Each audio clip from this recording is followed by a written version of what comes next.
me through what has happened in Queensland, because I know you're talking about this later today. A dedicated mental health counsellor has been set up at QuAC. Why has that been required? Well, it's I guess if you talk to Beyond Blue, where they've had a 40% spike in calls about this topic, you know, people that have had to reach out to someone because of the hurtful and harmful comments being said in society. And I'll be visiting the Queensland AIDS Council, who've already called for, they've seen a spike in the number of clients presenting with mental health problems, people who are deeply distressed. So they're actually calling for a mental health coordinator, something that Bill Shorten wrote to Prime Minister Malcolm Turnbull about over a month ago, saying we need to put some funds out there to support such needs. Still haven't got a response back from Prime Minister Malcolm Turnbull, sadly. So is it too late to present those funds? We're halfway through the campaign now. What do you actually want Malcolm Turnbull to do?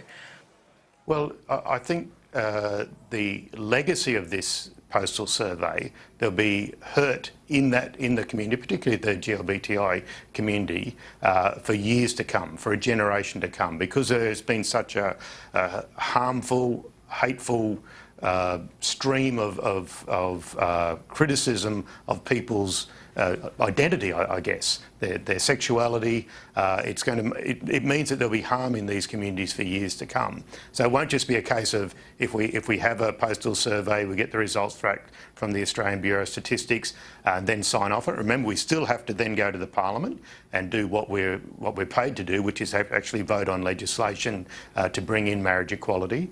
That'll bring another round of hurtful comments from politicians and from some people in the community. So it's going to actually be a long time before the harm that has been created by Malcolm Turnbull's decision to roll out through our community.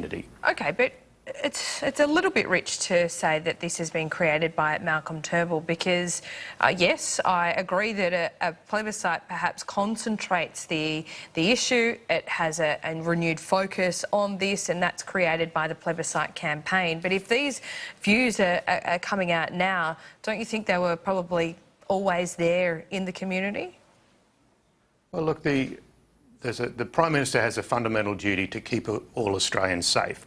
He knows what it's like to run a national campaign. He ran one in 1999 when he tried to get a republic up. So he knows the forces that can come out against a positive, progressive campaign. In fact, he sat in the same cabinet with the guy that defeated him in that Republic campaign, Tony Abbott and his cronies. So he knew what was coming. He was experienced. He was told by, you know, hopefully by his own party, people like Dean Smith, who said this will be harmful, this will cause hurt, this will have consequences in bush towns, in the cities.